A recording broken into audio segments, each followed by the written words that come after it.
everyone, welcome to Saima Academy. Guys, this is the last part of 2015 question paper और यहाँ पे हम 26 से लेकर 30th क्वेश्चन तक सॉल्व करेंगे। उसके बाद ये वाला क्वेश्चन हमारा कंप्लीट हो जाएगा। तो स्टार्ट करते हैं। 26 क्वेश्चन है, निम्न में अंतर कीजिए, डिफ्रेंशिएट इन फॉलोइंग।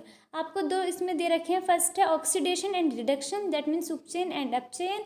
थर्ड है साबुन और अपमार्जक, सोप एंड डिटर्जेंट। इनमें आपको डिफरेंस बताना है। तो पहले करते हैं फर्स्ट वाला, ऑक्सीडेशन और रिडक्शन, यानी कि ऑक्सीकरण और अपचयन। ऑक्सीकरण और उपचयन एक ही बात है, ठीक है। उपचयन ऑक्सीकरण, अपचयन अलग होता है, रिडक्शन। तो देखो ऑक्सीडेशन क्या होता है। If a substance gains oxygen और loses hydrogen during a reaction it is oxidised. जब भी किसी सब्सटेंस में ऑक्सीजन ऐड होती है या हाइड्रोजन का लॉस होता है तो वहाँ पे ऑक्सीडेशन होता है। किसी भी सब्सटेंस में अगर ऑक्सीजन जुड़ी है तो हम कहेंगे कि ये ऑक्सीडाइज हुआ है, या अगर हाइड्रोजन निकली है तो भी हम बोलेंगे कि ये ऑक्सीडाइज हुआ है, और इस प्रोसेस को कहते हैं ऑक्सीडेशन। यदि किसी पदार्थ में ऑक्सीजन की वृद्धि या हाइड्रोजन का ह्रास होता है तब उस पदार्थ का ऑक्सीकरण होता है। जैसे यहाँ पे रिएक्शन है, Cu कॉपर है, इसमें ऑक्सीजन ऐड हो रही है तो ऑक्सीजन का गेन हो रहा है ना, ऑक्सीजन की वृद्धि हो रही है, तो यहाँ पे कॉपर का ऑक्सीकरण होगा, यानी ऑक्सीडेशन होगा। रिडक्शन क्या होता है, if a substance loses oxygen और gains hydrogen during a reaction it is reduced. अगर किसी सब्सटेंस में इसका जस्ट ऑपोजिट हो रहा है, यानी ऑक्सीजन का लॉस हो रहा है और हाइड्रोजन का एडिशन हो रहा है, तो उसको कहेंगे रिड्यूस होना, यानी कि रिडक्शन हो रहा है। यदि किसी पदार्थ में ऑक्सीजन का ह्रास, हाइड्रोजन की वृद्धि होती है तो उस पदार्थ का अपचयन होता है। या तो ऑक्सीजन का जुड़ रही हो या वहाँ से हाइड्रोजन या तो ऑक्सीजन निकल रही हो या हाइड्रोजन जुड़ रही हो, तो उसको बोलेंगे रिडक्शन। जैसे यहाँ पे ये CuO है, इसकी रिएक्शन हाइड्रोजन से हो रही है तो यहाँ पे क्या बन रहा है, H2O बन रहा है, और कॉपर से यानी ऑक्सीजन अलग होके H2 ने ऑक्सीजन वहाँ से ली और ये H2O बन गया। दैट मीन्स कॉपर से ऑक्सीजन अलग हुई है, ऑक्सीजन का लॉस हुआ है, तो यहाँ पे क्या हो रहा है, ये रिडक्शन। ये था ऑक्सीडेशन और रिडक्शन में डिफरेंस। अब देखते हैं सोप एंड डिटर्जेंट, यानी कि साबुन और अपमार्जक में difference in soap and detergent. साबुन और अपमार्जक। साबुन sodium salts of carboxylic acids. साबुन कार्बोक्सिलिक अम्लों के सोडियम लवण होते हैं। जो सोप होते हैं सॉल्ट होते हैं, और कार्बोक्सिलिक एसिड के सोडियम सॉल्ट होते हैं। होते तो डिटर्जेंट भी सॉल्ट ही हैं, बट वो होते हैं sodium salt of benzene sulphonic acid. अपमार्जक यानी कि डिटर्जेंट बेंजीन सल्फोनिक अम्लों के सोडियम लवण होते हैं। यानी कि सॉल्ट है, दोनों हैं, लेकिन जो सोप है उनके अंदर कार्बोक्सिलिक एसिड होता है, कार्बोक्सिलिक एसिड के सोडियम सॉल्ट है, और डिटर्जेंट बेंजीन सल्फोनिक एसिड के सोडियम सॉल्ट है। साबुन सोप्स आर बायोडिग्रेडेबल। बायोडिग्रेडेबल का मतलब है जो डिकम्पोज हो सकते हैं, जिनको बैक्टीरिया वगैरह डिकम्पोज कर देंगे और पॉल्यूशन नहीं होगा। तो साबुन जैव निम्नीकरणीय होते हैं, बायोडिग्रेडेबल होते हैं। जबकि सम डिटर्जेंट्स आर नॉन बायोडिग्रेडेबल। जो डिटर्जेंट्स होते हैं वो नॉन बायोडिग्रेडेबल है, वो डिकम्पोज नहीं होते, तो इसका मतलब वो पॉल्यूशन होगा उनकी वजह से। कुछ अपमार्जक जैव अनिम्नीकरणीय होती है। जैव अनिम्नीकरणीय यानी कि जो जिनका अपघटन नहीं होता। Soaps do not leather in hard water. Leather का मतलब है झाग देना। जो साबुन होते हैं वो हार्ड वाटर में झाग नहीं देते, यानी कि वहाँ पे अच्छे से धुलाई नहीं कर पाते। साबुन कठोर जल के साथ धुलाई करने के लिए उपयुक्त नहीं होते। Detergent leather well in hard water. जो डिटर्जेंट होते हैं वो हार्ड वाटर में भी अच्छे से झाग देते हैं, यानी कठोर जल के साथ भी धुलाई अच्छे से करते हैं। तो अगर कंपेयर करेंगे इनके वॉशिंग एक्शन का, क्लीनिंग एक्शन का, तो जो सोप होते हैं वो वीक होते हैं, वीक क्लींजिंग एक्शन होते हैं। साबुन की शोधन क्षमता कम होती है, जबकि जो अपमार्जक डिटर्जेंट होते हैं उनकी क्लींजिंग एक्शन हार्ड स्ट्रांग होती है, अच्छे से उनकी जो धुलाई की पावर होती है, धुलाई क्षमता होती है, शोधन की क्षमता होती है, वो अधिक होती है। इसके बाद जो नेक्स्ट क्वेश्चन है उसमें ऑप्शन में दे रखा है इसी क्वेश्चन में, आवर्त सारणी के संदर्भ में वर्ग तथा आवर्त में अंतर स्पष्ट कीजिए। Clarify the difference between group and period in reference to periodic table. Periodic table के रेफरेंस में हमें बताना है कि ग्रुप क्या होता है, पीरियड क्या होता है। देखो आपके सामने पीरियोडिक टेबल है, इसमें जो हॉरिजॉन्टल लाइन है, हॉरिजॉन्टल लाइन मतलब जो लेटी हुई लाइन है, वो आपको कितनी दिख रही है, 1 2 3 4 5 6 7। ये जो 7 हॉरिजॉन्टल लाइन होती हैं इनको बोलते हैं पीरियड। और जो ये top to bottom up to down 18 lines दिख रही हैं इनको बोलते हैं ग्रुप, ठीक है। आवर्त सारणी में ऊर्ध्वाधर खड़ी पंक्तियों को वर्ग कहते हैं। द कॉलम्स यानी कि vertical lines of the periodic table are called groups. और कितने ग्रुप आपको दिख रहे हैं यहाँ पे, 18, इनकी संख्या 18 है, दे आर 18। जबकि जो पीरियड क्या है, हॉरिजॉन्टल लाइन है, आवर्त सारणी में क्षैतिज पंक्तियों को आवर्त कहते हैं, और ये कितनी है, 7। The horizontal rows are called periods, they are 7। यही है इसमें ग्रुप क्या होता है, पीरियड क्या होता है। ये पीरियोडिक टेबल मैंने आपको समझाने के लिए लगाई है, ताकि आपको सामने देख के आप खुद देख सको कितने ग्रुप हैं, कितने पीरियड हैं, और ग्रुप किन को बोलते हैं और पीरियड किन्हें बोलते हैं। ये इसका फर्स्ट पार्ट था। सेकंड पार्ट है ये, बेंजीन तथा साइक्लोहेक्सेन का सूत्र लिखिए तथा उनकी संरचनाएं चित्रित कीजिए। Right the formula of benzene and cyclohexane and draw there structure. देखो जो बेंजीन होती है उसके अंदर 6 कार्बन होते हैं और उसमें क्या है, इसका साइक्लिक स्ट्रक्चर होता है। इसका फॉर्मूला होता है बेंजीन का C6H6, यानी 6 कार्बन है और 6 हाइड्रोजन है। एक कार्बन यहाँ पे है, एक यहाँ पे, एक यहाँ पे, एक यहाँ पे, एक यहाँ पे, एक यहाँ पे, 6 हाइड्रोजन, 6 कार्बन है और हर एक कार्बन के साथ यहाँ पे एक एक हाइड्रोजन, यानी हर जगह CH है। जबकि जो साइक्लोहेक्सेन होता है वो भी साइक्लिक स्ट्रक्चर है। साइक्लोहेक्सेन, हेक्स का मतलब होता ही 6 कार्बन है और साइक्लो बोल रखा है, नहीं साइक्लिक ही होगा, चक्रीय होगा, है ना। तो उसके अंदर 6 कार्बन है जब हेक्सेन है और साइक्लिक फॉर्म में है, लेकिन इसमें सारे के सारे बॉन्ड सिंगल होते हैं, एकल बंध होते हैं, इसलिए C6H12 है। तो इसका ये स्ट्रक्चर होगा एक तरीके से जैसे कि हमारा हेक्सागन होता है, उस टाइप का स्ट्रक्चर होता है साइक्लोहेक्सेन का, और ये बेंजीन का स्ट्रक्चर है। नेक्स्ट है 27वां क्वेश्चन। इसमें आपको डायग्राम बनाना है। फर्स्ट में बनाना है मानव हृदय का, ह्यूमन हार्ट का, और सेकंड ऑप्शन में दे रखा है, आप दूसरा बना सकते हैं उत्सर्जन तंत्र यानी कि एक्सक्रीटरी सिस्टम का। इसमें तो आपको डायग्राम बनाना है, ये तो खुद ही करना है, प्रैक्टिस करोगे डायग्राम की बार बार, 2 से 3 बार प्रैक्टिस करोगे तो आप अच्छे से बना पाओगे। तो ये वाला ह्यूमन हार्ट है यहाँ पे, मानव हृदय, और ये उत्सर्जन तंत्र यानी कि एक्सक्रीटरी सिस्टम। इन डायग्राम की प्रैक्टिस कर लेना। अब हम देखते हैं अपना नेक्स्ट क्वेश्चन, दैट मीन्स 28वां क्वेश्चन। 28वां क्वेश्चन में है, विद्युत मोटर अथवा विद्युत जनित का नामांकित आरेख खींची तथा इसका सिद्धांत एवं कार्यविधि स्पष्ट कीजिए। Draw a level diagram of an electric motor और electric generator and explain its principle and working.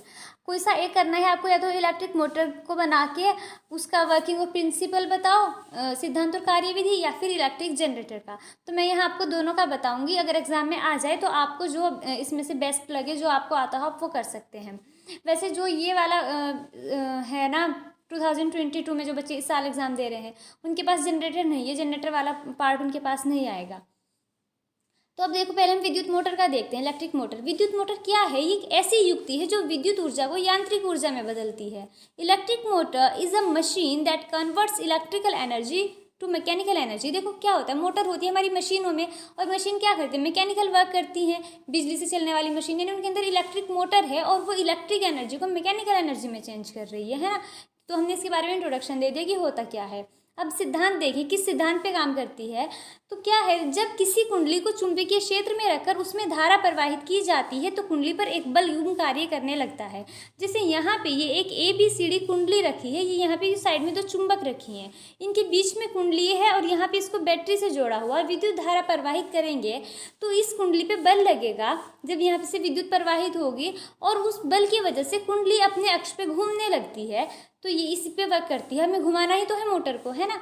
English में देखो principle, when a rectangular coil is placed in a magnetic field and a current is passed through it. जब किसी rectangular coil, कोई rectangular coil ही तो है ABCD, इसको magnetic field में प्लेस किया और करंट पास करेंगे इसमें से, a force acts on the coil which rotates it continuously. इस कॉइल पे एक फोर्स एक्ट करने लगता है जो इसको कंटिन्यू रोटेट करता है, जिससे कि जो इलेक्ट्रिकल एनर्जी है वो कन्वर्ट हो जाती है मैकेनिकल एनर्जी में। तो ये है इसका प्रिंसिपल। अब हमें देखनी है इसकी वर्किंग। देखो कार्यविधि इसकी, इसमें क्या है, पहले आप इसका सेटअप देखो कि 2 मैग्नेट है, मैग्नेट के बीच में यहाँ पे ये एक क्या है, चालक है, धारावाही चालक रखा हुआ है ABCD, है ना, और यहाँ पे ये बैटरी है। तो क्या होगा, और यहाँ पे देखो ये जो यहाँ पे आपको दिख रही है धुरी लिखा हुआ ग्रे कलर की, इसके इधर एक X और Y है, यहाँ पे 2 ब्रश लगे हुए हैं। तो बैटरी से चलकर चालक ब्रश X से होते हुए, ये बैटरी है, यहाँ से बैटरी से विद्युत धारा चलेगी और इस X से होते हुए विद्युत धारा कुंडली ABCD में प्रवेश करती है। यहाँ से होते हुए ये कुंडली है ABCD, यहाँ से एंट्री करेगी इसमें, और फिर यहाँ से इधर से ऐसे जाएगी ABCD, और ये Y से होते हुए, इससे Y से होते हुए बैटरी के दूसरे टर्मिनल पर वापस आ जाएगी, इधर से आ जाएगी यहाँ पे। फ्लेमिंग के बाएं हाथ के नियम के अनुसार भुजा AB पर आरोपित बल इसे नीचे की ओर धकेलता है। देखो जो इलेक्ट्रिक मोटर है वो फ्लेमिंग के बाएं हाथ के नियम के अकॉर्डिंग चलती है। फ्लेमिंग का बाएं हाथ का नियम क्या है कि आप अपना जो लेफ्ट हैंड है, बायां हाथ है, उसका अंगूठा और फिर अंगूठे के पास वाली उंगली और जो ये मिडिल फिंगर है, मध्यमा है, इनको इस तरह से रखो कि ये एक दूसरे के लंबवत हों, परपेंडिकुलर हों। तब यहाँ पे जो ये है मिडिल फिंगर है, ये करंट की डायरेक्शन बता रही है, विद्युत धारा की डायरेक्शन बता रही है। और जो अंगूठा है वो चुंबकीय क्षेत्र की दिशा बताता है, चुंबकीय बल की, जिधर से चुंबकीय बल फील होता है वहाँ की। तो देखो अब ये वाली उंगली है, ये जो फिंगर है यहाँ पे मिडिल फिंगर है, इसकी डायरेक्शन में अगर इस डायरेक्शन में विद्युत धारा इधर से जा रही है तो बल इधर की ओर फील होगा। तो अब देखो अगर इस फिंगर को हम ऐसे करें यहाँ पे ऊपर, क्योंकि ए बी कुंडली में ऊपर की तरफ जा रही है ना विद्युत धारा, अगर इस फिंगर को आप यहाँ लेके आओगे तो अंगूठा नीचे चला जाएगा ना। तो क्या है कि जब यहाँ पे ए बी में इधर ऊपर की तरफ विद्युत धारा जाएगी तो भुजा ए बी पे जो बल लगेगा वो नीचे की तरफ लगेगा, यानी कि वो बल इसको नीचे की ओर धकेलेगा। फिर जब विद्युत धारा यहाँ से चल के सी डी से नीचे की तरफ आएगी तो अगर धारा नीचे की तरफ आ रही है तो बल ऊपर की तरफ लगेगा, यानी कि जो भुजा सी डी पे बल लगेगा वो इसको ऊपर की तरफ धकेलेगा। तो इस तरीके से ये नीचे की तरफ आएगी ए बी वाला पार्ट और सी डी वाला ऊपर की तरफ जाएगा। तो इस प्रकार किसी अक्ष पर तो ये क्या करेगी, जो कुंडली है वो वामवर्त मतलब एंटी क्लॉकवाइज यानी घड़ी की उल्टी दिशा में इधर से ऐसे घूमने लगेगी। आधे घूर्णन में Q का संपर्क ब्रश X से होता है। आधे तक तो ऐसे होगा कि यहाँ पे जो ये Q लगा हुआ है ये ऐसे मुड़ेगा, इधर X की तरफ आएगा। और फिर क्या होगा, इसके बाद P का संपर्क ब्रश Y से होता है। यहाँ पे P लग रहा है, ये मुड़ के इधर चला जाएगा, मतलब कुंडली आपकी यहाँ से घूम जाएगी, आधी घूमेगी तब तक। फिर क्या होगा, अतः कुंडली में विद्युत धारा उत्क्रमित होकर पथ DCBA के अनुदिश प्रवाहित होती है। दोबारा क्या होगा फिर आधे चक्र में, हाफ साइकिल में, कि फिर कुंडली दूसरे डायरेक्शन में घूमने लगती है, यानी पहले तो ए बी सी डी इस डायरेक्शन में जा रही थी धारा, दोबारा क्या होगा फिर डी सी बी ए इस डायरेक्शन में प्रवाहित होगी विद्युत धारा। तो पहले इधर होगी, आधी लेफ्ट साइड होगी, फिर आधी राइट साइड होगी, जिससे ये जो हम ये बार बार ऐसे ही होता रहेगा, जिससे जो कुंडली है और इसके बीच में ये धुरी है, सॉरी ये दूरी नहीं धुरी है, ये धुरी ये लगातार घूमते रहते हैं और इस तरह से हमारी मोटर चल जाती है। ओके, इंग्लिश में देखो, current in the coil ABCD enters from the source battery through conducting brush X and flows back to the battery through brush Y। मतलब ये है कि जो ये कॉइल है ABCD, इसमें करंट जाएगा, यहाँ पे ये बैटरी लगी है, बैटरी से जाएगा और ये कंडक्टिंग ब्रश है X, इससे होते हुए जाएगा और वापस आएगा ब्रश Y से होते हुए बैटरी के दूसरे टर्मिनल पे। According to Fleming's left hand rule, फिर अगेन वही बात है फ्लेमिंग के लेफ्ट हैंड रूल के अकॉर्डिंग, क्योंकि जो करंट है वो ऊपर की साइड जा रहा है इसलिए बल इस पे नीचे, फोर्स नीचे की तरफ फील होगा। और जो ये CD वाली आर्म है इसकी कॉइल की, इसमें जो करंट है वो नीचे की तरफ जा रहा है तो फोर्स ऊपर की साइड फील होगा। Thus the coil and the axle mounted free to turn about the an axis rotate anti-clockwise, जिससे क्या है, जो ये कॉइल है ये एंटी क्लॉकवाइज रोटेट करने लगती है। एट हाफ रोटेशन तक तो जो Q है यहाँ से, मतलब ये इस तरह से घूमेगी ना, एंटी क्लॉकवाइज घूमेगी, तो जो ये Q है ये तो X के साथ जाएगा, इसके कांटेक्ट में रहता है, और जो P है ये Y के कांटेक्ट में रहता है। Okay, Therefore the current in the coil gets reversed and flows along the path DCBA। तो फिर क्या होगा, जो करंट है कॉइल में वो रिवर्स हो जाएगा, उल्टा हो जाएगा, और फिर पहले तो वो ABCD ऐसे जा रहा था, अब वो DCBA इस डायरेक्शन में आएगा, जिससे कि ये जो रिवर्सिंग होगी करंट की रिपीट होती रहती है हर हाफ रोटेशन के बाद, जिससे कि कंटिन्यू रोटेशन मिलती रहती है कॉइल को और जो मोटर है वो घूमती रहती है। आई होप आपको ये इसकी वर्किंग समझ आई होगी। देखो 4 मार्क्स में ये क्वेश्चन आ रखा है तो थोड़ा सा तो लेंथी आपको लिखना ही पड़ेगा, है ना। अच्छे से देखोगे वीडियो को, थोड़ा बैक करके दोबारा से देखो तो आपको समझ आ जाएगा। इसके बाद हमें लिखना है, इसमें सेकंड है इलेक्ट्रिक जनरेटर, विद्युत जनित्र का, तो उसको देख लेते हैं हम। इलेक्ट्रिकल जनरेटर देखो ये इसका सेटअप है तो इस तरीके से, थोड़ा बहुत चेंजेस है वो अभी समझाऊंगी। विद्युत जनित्र एक ऐसी युक्ति है जो यांत्रिक ऊर्जा को विद्युत ऊर्जा में बदलने के काम आती है। आप सबने देखा होगा जनरेटर का यूज़ कहाँ होता है, जब लाइट नहीं होती तो हमें लाइट के लिए यूज़ करते हैं, तो हमें उससे कैसी वो मिलती है इलेक्ट्रिसिटी, किस तरह की ऊर्जा मिलती है हमको, उसको उससे विद्युत ऊर्जा मिलती है जनरेटर से। मैकेनिकल उसकी मशीन है, मैकेनिकल एनर्जी है, मैकेनिकल एनर्जी को वो इलेक्ट्रिकल एनर्जी यानी यांत्रिक ऊर्जा को विद्युत ऊर्जा में बदलता है। और ये विद्युत चुंबकीय प्रेरण के सिद्धांत पर कार्य करती है। होता क्या है, ये विद्युत जनित्र में यांत्रिक ऊर्जा का उपयोग ये चुंबकीय क्षेत्र में यहाँ पे ये कोई चालक होगा और चालक को घूर्णी गति प्रदान करने के लिए करेंगे, ठीक है, जिससे क्या होगा, विद्युत धारा उत्पन्न होने लग जाएगी। Electric generator is a device that converts mechanical energy to electrical energy. Electric generator एक ऐसी डिवाइस है जो मैकेनिकल एनर्जी को कन्वर्ट करता है इलेक्ट्रिकल एनर्जी में। It works on the principle of electromagnetic induction phenomena. ये इलेक्ट्रोमैग्नेटिक इंडक्शन के जो प्रोसेस है उसके प्रिंसिपल पे वर्क करता है। In an electric generator mechanical energy is use to rotate a conductor in a magnetic field. Magnetic field में कोई कंडक्टर रखा होगा, उसको रोटेट कराते हैं मैकेनिकल एनर्जी से, जिससे क्या होता है, इलेक्ट्रिकल एनर्जी प्रोड्यूस होती है। ये तो हो गया इसका कि यह होता क्या है और इसका प्रिंसिपल। क्या काम होता है कि मैकेनिकल फील्ड में कंडक्टर रखा है, चुंबकीय क्षेत्र में एक चालक रखा है, उस इलेक्ट्रिकल एनर्जी से उसको घुमाया जाता है, जिससे कि मैकेनिकल एनर्जी से उसको घुमाया जाता है जिससे कि इलेक्ट्रिकल एनर्जी यानी कि इलेक्ट्रिसिटी प्रोड्यूस हो। ये बिल्कुल इनका जो वो है ऑपोजिट है। इलेक्ट्रिक मोटर है जो वो कन्वर्ट करता है इलेक्ट्रिकल एनर्जी को मैकेनिकल एनर्जी में, और जनरेटर करता है मैकेनिकल एनर्जी को इलेक्ट्रिकल एनर्जी में कन्वर्ट। अब देखनी है हमें इनकी वर्किंग। इसकी वर्किंग में, कार्यविधि में, सबसे पहले आप ये जानो कि जो ये है इलेक्ट्रिक जनरेटर है, विद्युत जनित्र है, ये फ्लेमिंग के राइट हैंड के रूल पे वर्क करता है, दाएं हाथ के नियम पर आधारित है। ओके, तो इसमें भी देखो क्या है, यहाँ पे दो मैग्नेट रखी है, इनके बीच में ये कुंडली रखी है और यहाँ पे ये ग्रे ग्रे कलर की धुरी बोलते हैं इसको। तो जब दो बल्लियों से जुड़ी धुरी को इस प्रकार घुमाया जाता है, यहाँ पे ये धुरी है, इसको घुमाएंगे इस तरह से घुमाएं कि जो कुंडली की भुजा ये ए बी ये तो ऊपर की ओर जाए और जो सी डी है ये नीचे की ओर आए। स्थायी चुंबक के द्वारा उत्पन्न चुंबकीय क्षेत्र में गति करती हैं। स्थायी चुंबक, दो ये नॉर्थ और साउथ लिखा हुआ ना, NS लिखा हुआ, दो मैग्नेट रखी हैं। इन चुंबक का जो चुंबकीय क्षेत्र होगा उसमें गति करेगी ये हमारी कुंडली।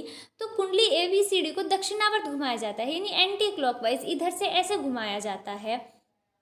इसको जब ऐसे घुमाएंगे तो चुंबकीय क्षेत्र में कुंडली रखी है, कुंडली को घुमाया जाएगा तो इनमें विद्युत धारा प्रेरित हो जाएगी और वो विद्युत धारा इनमें प्रवाहित होने लगती है, जिससे क्या होगा, कुंडली कुंडली में नहीं ABCD की दिशा में, इधर से A से B, B से C और D, इस दिशा में विद्युत धारा प्रवाहित होने लगेगी। इसका अर्थ यह है कि बाह्य परिपथ में यहाँ पे B2 है, B2 से B1। ओके, बाह्य परिपथ में B2 से B1 की दिशा में विद्युत धारा प्रवाहित होने लगती है। यहाँ पे ये B2 है, ये B1 है, इस दिशा में विद्युत धारा प्रवाहित होने लगेगी। यहाँ पे आधे घूर्णन के पश्चात भुजा CD ऊपर की ओर तथा भुजा AB नीचे की ओर जाने लगती है। जैसे अभी इलेक्ट्रिक मोटर वाले में था, इसमें भी ऐसे होगा। हाफ रोटेशन के बाद पहले तो क्या था कि जो AB है वो ऊपर की तरफ जा रही है और CD वाली जो आर्म है वो नीचे की तरफ जा रही है। लेकिन आधे घूर्णन के बाद क्या होगा, CD ऊपर की तरफ जाएगी और AB नीचे की तरफ आएगी, जिससे क्या होगा, इन दोनों भुजाओं में अभी तक जो प्रेरित विद्युत धारा प्रवाहित हो रही थी उसकी भी दिशा चेंज हो जाएगी। जब AB ऊपर की तरफ और CD नीचे की तरफ जा रहा था तो विद्युत धारा ABCD की दिशा में बह रही थी, प्रवाहित हो रही थी। अब क्या है कि CD ऊपर की तरफ जा रहा है, AB नीचे की तरफ, तो विद्युत धारा भी DCBA के अनुदिश प्रवाहित होगी। ठीक है, तो अब क्या होगा, बाह्य परिपथ में जो विद्युत धारा प्रवाहित होगी अब वो B1 से B2 हो जाएगी। उसकी सबकी डायरेक्शन चेंज हो रही है तो उसकी भी डायरेक्शन चेंज होगी। अतः प्रत्येक आधे घूर्णन के पश्चात क्रमिक रूप से इन भुजा में विद्युत धारा की ध्रुवता परिवर्तित होती रहती है। हर हाफ रोटेशन के बाद ये विद्युत धारा की जो ध्रुवणता है वो चेंज होती रहेगी और इस तरह की विद्युत धारा जो इतने फिक्स टाइम बाद अपनी दिशा परिवर्तित कर लेती है उसको प्रत्यावर्ती धारा कहते हैं। और इस तरह से विद्युत उत्पन्न करने की जो युक्ति होती है उसको प्रत्यावर्ती विद्युत जनित्र कहते हैं। जहाँ यहाँ पे जो हमको ये विद्युत जनित्र पढ़ना है ये प्रत्यावर्ती विद्युत जनित्र ही है। ये इसकी वर्किंग थी। अब देखते हैं इसे इंग्लिश में। When the axle attached to the two rings is rotated such that the arm AB moves up and the arm CD moves down in the magnetic field produced by permanent magnet, कि जब हम ये जो यहाँ पे Excel है, ये धुरी है, ये टू रिंग्स के साथ अटैच है, इसको जब हम रोटेट करेंगे और इस तरह से करेंगे कि जो आर्म AB है वो मूव्स अप, ऊपर की तरफ जाए, और जो आर्म CD है वो नीचे की तरफ जाए, तो यहाँ पे जो ये मैग्नेट रखी हैं इनका जो मैग्नेटिक फील्ड प्रोड्यूस होगा इन परमानेंट मैग्नेट का, उसमें मूवमेंट होगा इसका कॉयल का। तो the coil ABCD is rotated clockwise in the arrangement. Sorry, मैंने जो हिंदी वाले में बताया, मैंने दक्षिणावर्त का मतलब एंटी क्लॉकवाइज बताया, बट वो क्लॉकवाइज है। जो ABCD है वो क्लॉकवाइज इन इस डायरेक्शन में रोटेट करेगी। ओके, जो कॉयल है वो इस डायरेक्शन में क्लॉकवाइज रोटेट करेगी by applying Fleming's right hand rule. जैसे भी मैंने बताया कि जो इलेक्ट्रिक जनरेटर है वो फ्लेमिंग के राइट हैंड रूल पे बेस्ड है। The induced current are set up in these arms along the direction AB and CD। इन दोनों आर्म्स में AB और CD में इंड्यूस्ड इलेक्ट्रिक करंट है जो वो फ्लो होने लगता है ABCD के डायरेक्शन में। This means that the current is in the external circuit flows from B2 to B1। जो एक्सटर्नल सर्किट है इसमें जो करंट फ्लो होगा वो B2 से B1 होगा, क्योंकि इस डायरेक्शन में ही तो, क्लॉकवाइज डायरेक्शन में ही तो जो हमारी ये कॉयल है ये रोटेट कर रही है, तो करंट भी B2 से B1 इस डायरेक्शन में जाएगा यहाँ पे। आफ्टर हाफ रोटेशन के बाद क्या होगा, arm CD starts moving up. CD वाली आर्म ऊपर जाएगी और AB वाली नीचे जाएगी, जिससे क्या होगा, इंड्यूस करंट की डायरेक्शन भी दोनों आर्म्स में चेंज हो जाएगी, जिससे जो टोटल नेट इंड्यूस करंट था डायरेक्शन का वो चेंज होकर वो कैसे जाएगा, DCBA इधर से जाएगा। और अब इलेक्ट्रिक सर्किट में जब ये करंट इस डायरेक्शन में जाएगा तो यहाँ पे जो ये B1 से B2 इस डायरेक्शन में करंट फ्लो होगा एक्सटर्नल सर्किट में। This after every half rotation, her half rotation के बाद जो पोलैरिटी है करंट की इन दोनों आर्म्स में वो चेंज होती रहेगी। इस तरह का करंट जो चेंज करता है अपने डायरेक्शन को after equal intervals of time, थोड़े टाइम बाद से इक्वल इंटरवल्स ऑफ टाइम के बाद चेंज करता है, ऐसे करंट को बोलते हैं हम अल्टरनेटिंग करंट, जिसको AC बोलते हैं। और इस तरह की जो डिवाइस होती है उसको AC जनरेटर कहते हैं, यानी अल्टरनेटिंग करंट जनरेटर बोलते हैं। ओके, ये हो गया, काफ़ी लॉन्ग सा क्वेश्चन था, 2-3 बार पढ़ोगे तो कुछ ज़्यादा हार्ड नहीं लगेगा। इसके बाद है 29th क्वेश्चन, जो कि एक न्यूमेरिकल है। एक 2 सेंटीमीटर लंबा बिंब 10 सेंटीमीटर फोकस दूरी के उत्तर लेंस के मुख्य अक्ष के लंबवत रखा है। बिंब से लेंस की दूरी 15 सेंटीमीटर है। प्रतिबिंब की प्रकृति, स्थिति, साइज तथा आवर्धन ज्ञात कीजिए। हमारे पास एक उत्तर लेंस है। उत्तर लेंस इस तरह का होता है जो किनारों से पतला और बीच में से मोटा होता है। ठीक है, अब देखो यहाँ पे क्या है कि ये उत्तर लेंस है, इधर से यहाँ पे कोई रे ऑफ लाइट आएगी, प्रकाशीय किरण आएगी, तो वस्तु तो यहाँ पे रखी होगी ना, और प्रकाशीय किरण किस डायरेक्शन में जा रही है, लेफ्ट से राइट, तो इसलिए यहाँ पे कोई भी जो ऑब्जेक्ट है वो यहाँ पे रखा होगा। इसलिए जब भी उत्तर लेंस की बात आती है, यानी कॉन्वेक्स लेंस की बात आती है, तो जो डिस्टेंस होती है ऑब्जेक्ट की लेंस से वो हमेशा नेगेटिव ली जाती है। पहले क्वेश्चन इंग्लिश में देखो, अ 2 सेंटीमीटर टॉल ऑब्जेक्ट, एक ऑब्जेक्ट है 2 centimetre tall, is placed perpendicular to principal axis of a convex lens of focal length 10 centimetre. The distance of the object from the lens is 15 centimetre. Find the nature, position, size and magnification of image. तो हमें क्या दे रखा है, image की height दे रखी है 2 centimetre, हमने लिख लिया h = 2 सेंटीमीटर। जो कॉन्वेक्स लेंस है उसकी फोकल लेंथ दे रखी है, फोकस दूरी दे रखी है 10 सेंटीमीटर, वो हमने लिख लिया f 10 सेंटीमीटर है। उसके बाद दे रखी लेंस से जो डिस्टेंस है ऑब्जेक्ट की, लेंस से वस्तु की दूरी है 15 सेंटीमीटर है। और कॉन्वेक्स लेंस में, उत्तर लेंस में हमेशा जो लेंस से ऑब्जेक्ट की डिस्टेंस होती है, वस्तु की दूरी होती है, वो निगेटिव होती है। ठीक है, अब उसके बाद हमारे पास लेंस फॉर्मूला है, क्या है, 1/v - 1/u is equal to 1/f। इस फॉर्मूले को ध्यान से याद रखना, क्योंकि एग्जाम में खाली यही पूछ लेता है लेंस फॉर्मूला क्या है, या मिरर फॉर्मूला भी पूछता है। मिरर फॉर्मूले में हो जाता है 1/v + 1/u is equal to 1/f, वहाँ पे प्लस आ जाता है। तो फॉर्मूला आपको अच्छे से ध्यान रखना है, और आपकी न्यूमेरिकल भी बिना फॉर्मूले के नहीं होंगे। अब हमें क्या निकालना है, पहले हमें नेचर भी निकालनी है, यानी प्रकृति, स्थिति, साइज और आवर्धन सब कुछ निकालना है। तो सबसे पहले तो हम निकालेंगे कि जो प्रतिबिंब बनेगा, इमेज बनेगी, वो लेंस से कितनी डिस्टेंस पे बनेगी, कितनी दूरी पे बनेगी। यहाँ से हमें v क्या होता है, इमेज की डिस्टेंस लेंस से, यानी प्रतिबिंब की दूरी, और u क्या होता है, वस्तु की दूरी, डिस्टेंस ऑफ ऑब्जेक्ट, और f है फोकल लेंथ। तो हमें v चाहिए, यहाँ पे 1/v - 1/u है, 1/u को इधर ले जाएंगे, 1/f की साइड प्लस में हो जाएगा ये।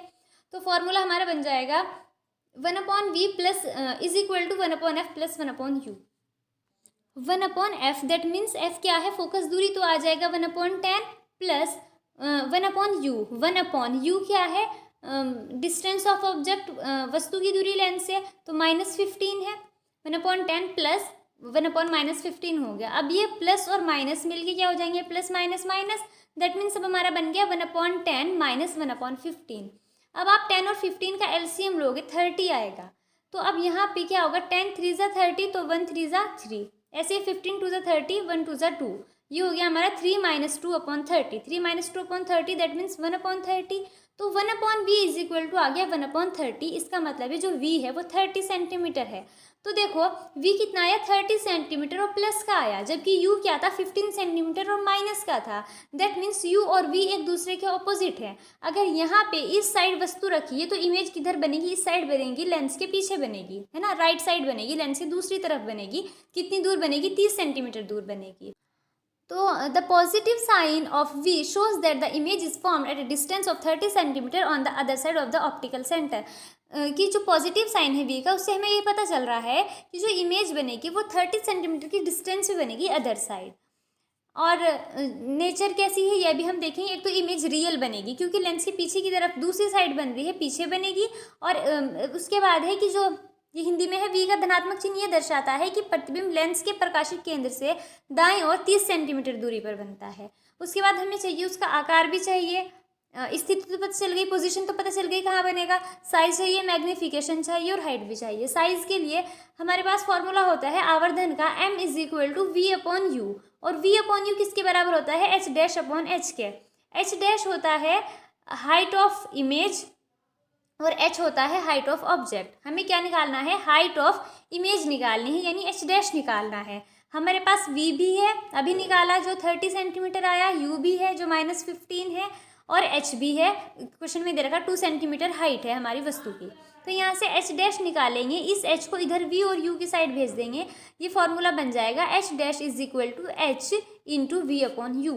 h कितना है 2, v कितना है 30, u है -15। -15 से 2 से 30 को मल्टीप्लाई करोगे तो 60 आएगा। -16/-50 का मतलब है -4, यानी जो इमेज की हाइट है कितनी आएगी, -4 सेंटीमीटर। माइनस का साइन क्या शो कर रहा है कि जो इमेज है वो उल्टी है, इन्वर्टेड है। उसके बाद निकालना है इसमें मैग्नीफिकेशन यानी कि आवर्धन। आवर्धन के लिए क्या है, m is equal to v/u। v का मतलब है कि जो इमेज की डिस्टेंस है लेंस से, और u का मतलब है जो ऑब्जेक्ट की डिस्टेंस है। तो v कितना अभी हमने निकाला, प्रतिबिंब की दूरी 30 सेंटीमीटर आई है, और u कितना है -15 सेंटीमीटर। 15 से 30 को डिवाइड किया, क्या आया -2। ठीक है, तो जो यहाँ पे इमेज की वो है आवर्धन है कितना है, -2 बना है। तो यहाँ पे इसकी नेचर हो जाएगी रियल इमेज बनेगी और उल्टी बनेगी। साइज भी हो गया, पोजीशन भी हो गई, ये क्वेश्चन हो गया हमारा। उसके बाद 30th क्वेश्चन है, लास्ट क्वेश्चन है जो इस पेपर का। पारितंत्र क्या है, व्हाट इज इकोसिस्टम। पारितंत्र के संघटकों का विवरण दीजिए, give description of the components of ecosystem, तथा एक पारितंत्र में ऊर्जा के प्रवाह का आरेख खींचिए, and draw a diagram showing flow of energy in an ecosystem. अब ये सारी चीज़ें मैं 1 बाय 1 आपको समझाती हूँ कि इकोसिस्टम क्या है, उसके कंपोनेंट क्या है, एंड ऊर्जा का प्रवाह यानी फ्लो ऑफ एनर्जी क्या है। तो देखो सबसे पहले इकोसिस्टम क्या होता है, किसी भी एक पर्टिकुलर जगह पे, किसी भी विशेष स्थान पे जितने भी सजीव मिलते हैं, निर्जीव मिलते हैं, और उनके आपस का जो संबंध है उसी को कहते हैं पारितंत्र। किसी स्थान विशेष में पाए जाने वाले जैविक, जैविक का मतलब है सजीव, तथा अजैविक निर्जीव, निर्जीव का मतलब है कि जैसे मिट्टी है, पानी है, वायु है, ये सब क्या है, निर्जीव घटक हैं। इन सब के जो संबंध होते हैं आपस में उसको कहते हैं पारितंत्र। Okay, an ecosystem is a group और community composed of living and non living things and their interactions with each other. क्या है, लिविंग और नॉन लिविंग थिंग्स है और उनका जो इंटरैक्शन है एक दूसरे से, उसको इकोसिस्टम बोलते हैं। तो इकोसिस्टम के 2 मेन कंपोनेंट होंगे, एक होगा जैविक घटक बायोटिक कंपोनेंट, एक होगा अजैविक घटक अबायोटिक कंपोनेंट। आपको इकोसिस्टम समझ आया क्या है, इसके कंपोनेंट समझ आए। अब इन कंपोनेंट का हमको डिस्क्रिप्शन देना है, डिटेल में इनके बारे में बताएंगे, और उसके बाद हमें समझ आएगा कि एनर्जी का फ्लो कैसे होता है, ऊर्जा का प्रवाह कैसे होता है इकोसिस्टम में।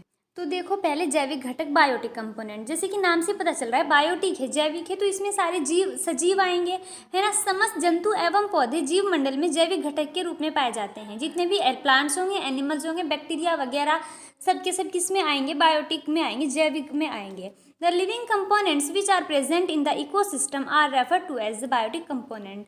उनमें आएंगे हमारे पेड़ पौधे आएंगे और सारे जंतु आएंगे।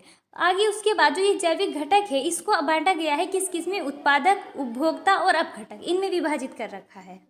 जैसे कि जैविक घटक में सबसे पहले आते हैं उत्पादक यानी कि हरे पौधे जो भोजन उत्पन्न करते हैं प्रकाश संश्लेषण से। उसके बाद उपभोक्ता आते हैं जो उसको उपभोग करते हैं, जिसमें जंतु आते हैं। फिर अपघटक आते हैं जो जब वो उसकी डेथ हो जाती है किसी सजीव की, उसको गला सड़ा देते हैं, जिनमें बैक्टीरिया वगैरह आते हैं। तो these biotic components can be further classified into producers, consumers and decomposer. इनमें डिवाइड किया हुआ है। तो अब हमें पढ़ना है प्रोड्यूसर क्या होता है, कंज्यूमर क्या होते हैं, कितने टाइप के होते हैं, और फिर डिकम्पोजर क्या होते हैं।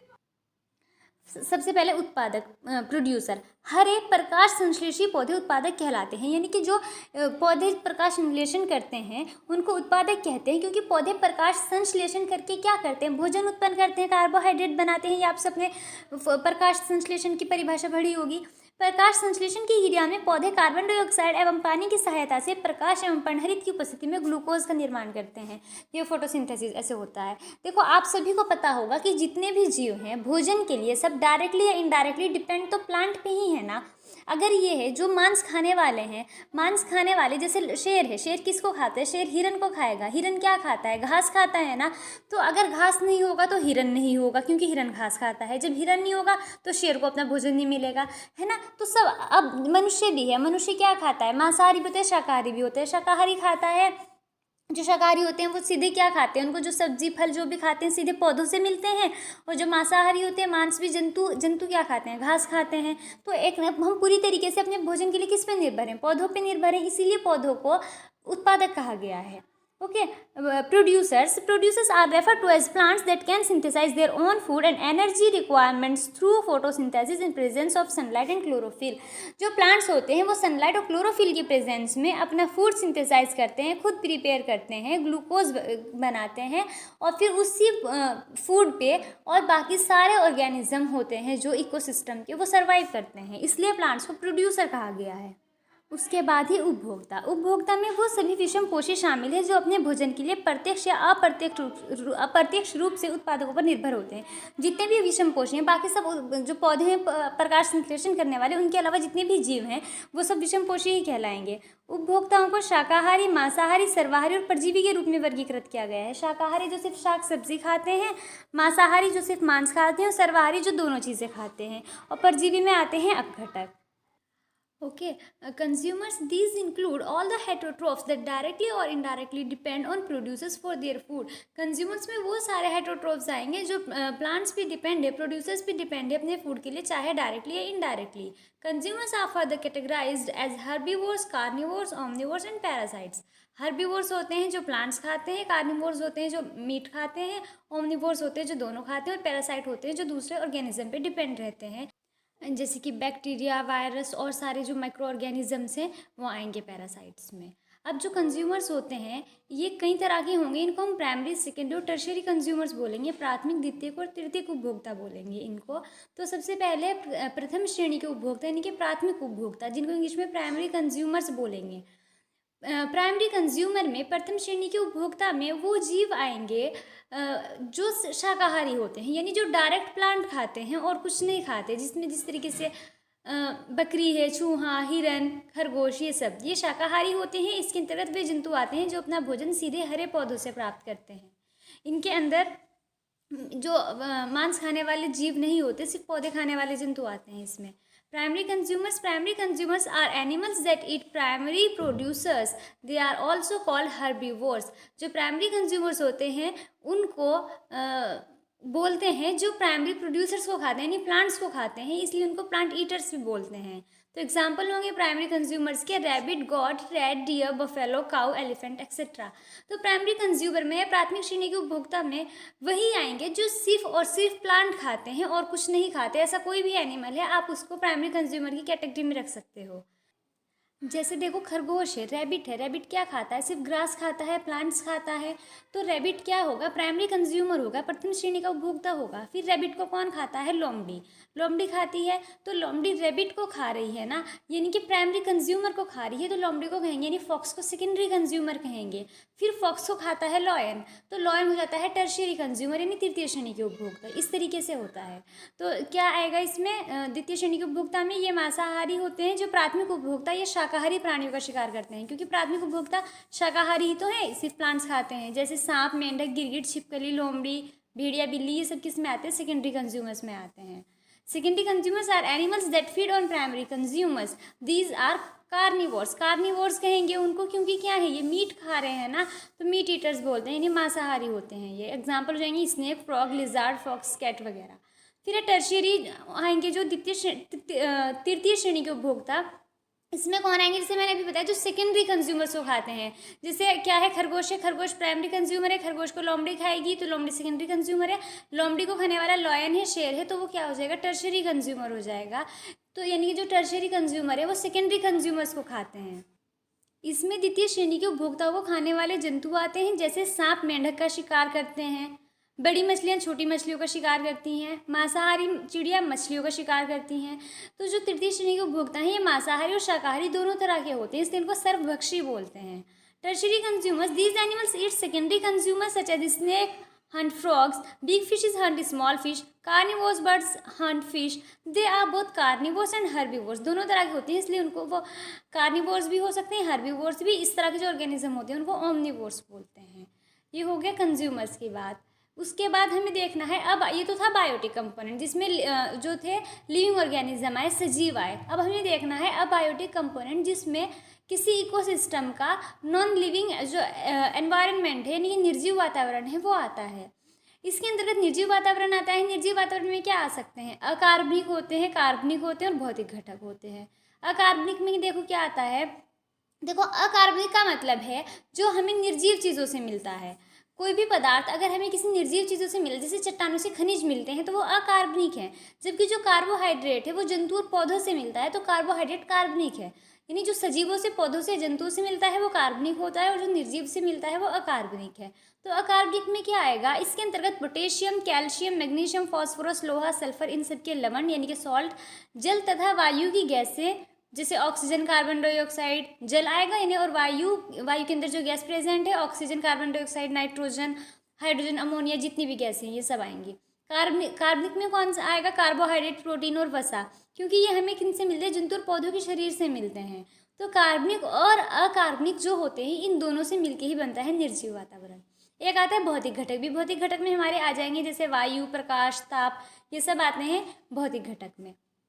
इंग्लिश में देखो बायोटिक कंपोनेंट में क्या आता है, it includes non living environment. इसके अंदर नॉन लिविंग एनवायरनमेंट आता है विच कंट्रोल्स वेरियस बायोलॉजिकल कंपोनेंट्स। ये कंट्रोल करता है बहुत सारे बायोलॉजिकल कंपोनेंट्स को।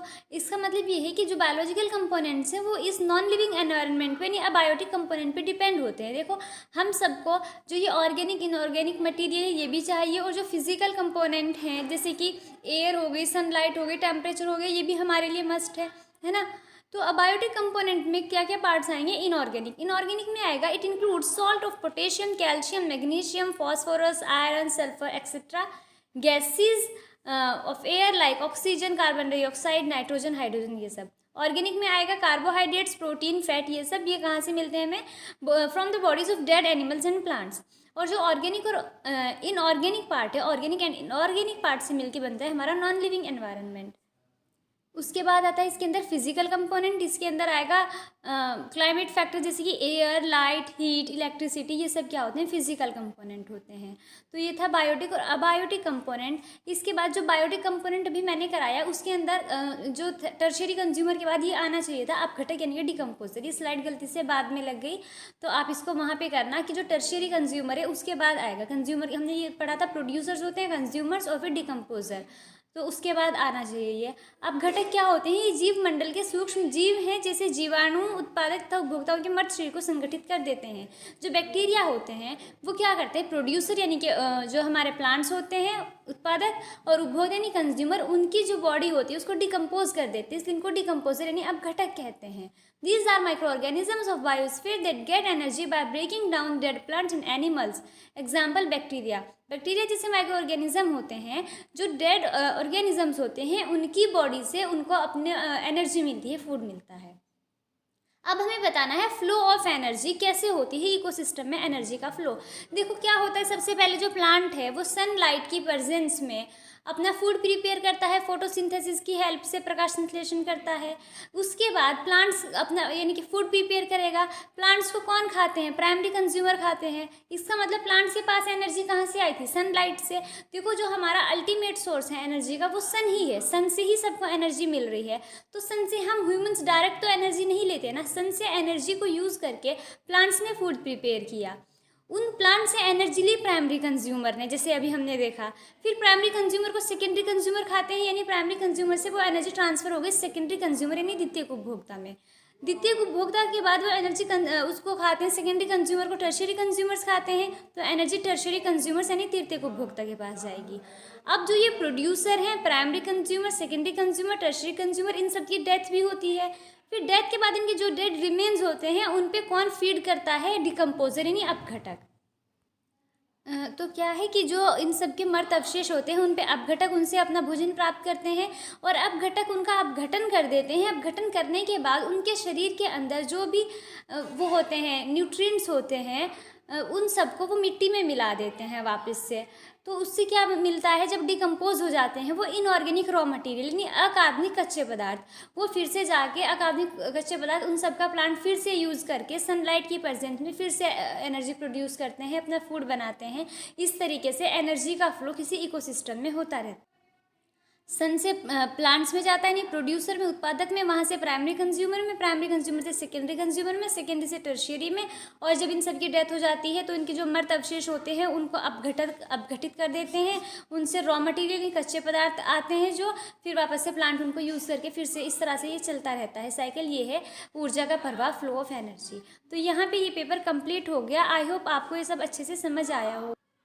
अगर आपको समझ आया है तो प्लीज़ वीडियो लाइक करें और चैनल को सब्सक्राइब करें and thank you so much for watching.